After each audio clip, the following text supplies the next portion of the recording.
न घबराओ मुसलमानों, खुदा की शान बाकी है। न घबराओ मुसलमानों, खुदा की शान बाकी है। अभी इस्लाम ज़िंदा है, अभी कुरान बाकी है। ये यहूदी क्या समझते हैं जो दिल ही दिल में हंसते हैं। अभी तो करबला का आखिरी मैदान बाकी है। अस्सलाम वालेकुम, मैं आपके सामने एक बार फिर देर रात अमन रिजवी और एक खुशखबरी कह लीजिए इसको कि ईरान ने बिल्कुल अभी अभी इज़राइल पर हमला कर दिया है। और जिस तरह इज़राइल की आतंकवादी गतिविधियां लगातार बढ़ रही हैं और जिस तरह उसने एक हश्र बर्पा कर रखा है, और इस दौर का अगर कोई दज्जाल माना जाएगा, काला दज्जाल माना जाएगा, तो इज़राइल है। ये यहूदी हैं जो इंसानियत का कत्ले आम कर रहे हैं और इनके कत्ले आम पर सऊदी अरब यानी यहूदी अरब चुप है।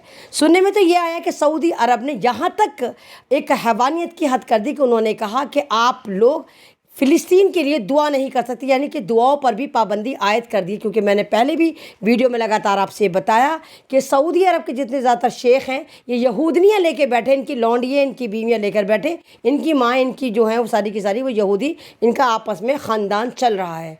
आप देखिए कि अमेरिका किस तरह आतंकवादी बन के सामने आ रहा है, वो हमेशा से आतंकवादी ही रहा है। किस तरह लेबनान में इन्होंने आफत उतारा कि वहाँ भी हज़ारों हज़ार मुसलमानों को शहीद कर दिया। किस लिहाज से ईरान में देखिए कि ईरान में घुस के, ईरान में आपको शायद मालूम ना हो, ईरान में 8,500 से ज़्यादा यहूदी रहते हैं और वो मूसाद के लिए काम करते हैं। कभी इसको मार देते हैं, कभी उसको मार देते हैं। आपने देखा इस्माइल हानिया को मारा, फिर आपने देखा हसन नसरुल्लाह जैसी शख्सियत को मारा। आप देखिए कि ईरान के सदर को इन्होंने किस तरह इन्होंने शहीद करा, उनको आतंकवाद का उनको निशाना बनाया और दुनिया तमाम की तमाम चुप थी। और आज ईरान ने फाइनली इस वक्त अभी से 1-1.5 घंटे पहले इज़राइल पर यानी उस दज्जाली शख्सियत पर 100 से ज़्यादा रॉकेट दागे और उनके तमाम एयरपोर्टों को उड़ा दिया गया। वहाँ पर चीखो पुकार का आलम है, वो लोग परेशान हैं क्योंकि उनको तो लग रहा था, इन तमाम यहूदियों को, इन तमाम यूरोप को लग रहा था कि काला दज्जाल जो है वो मुसलमानों को खा जाएगा। हमें पता है कि हम मरने के लिए पैदा हो, हमें पता है कि इस वक्त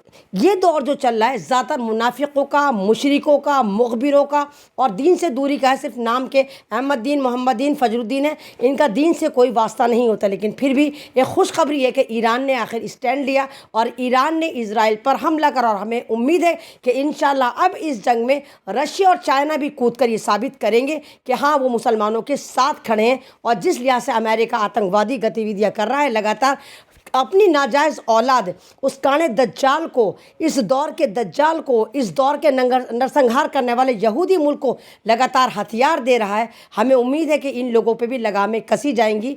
और आप देख रहे हैं कि किस लिहाज से, किस तरह 1.5 साल से पूरा फ़िलिस्तीन इन्होंने उजाड़ दिया, तहस नहस कर दिया।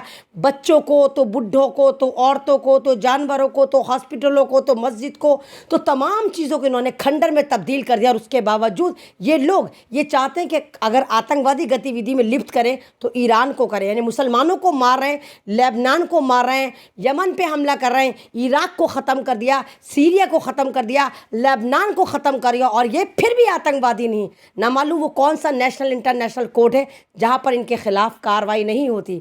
तो ईरान का हमला ये बताता है कि बेशक हमें नहीं मालूम कि इस जंग में मुसलमान जीत पाएंगे नहीं जीत पाएंगे, इंसानियत जीत पाएगी नहीं जीत पाएगी, लेकिन अल्लाह ताला कहता है अगर कोई भी जुल्म होता है तो उसके खिलाफ आवाज़ उठाना सीखो। और ईरान का हमला ये दर्शाता है कि ईरान ने बिगुल बजा दिया है और इन यहूदियों को, इन आज के दौर के काने दज्जालों को जवाब दिया है। और इनकी पैंटों में इस वक्त पेशाब निकला हुआ, ये परेशान है और यूरोप की तरफ उम्मीद से देख रहे हैं कि तमाम यूरोप मिलकर फिर मुसलमानों पे नरसंहार करे और उनको मारे। शुक्रिया।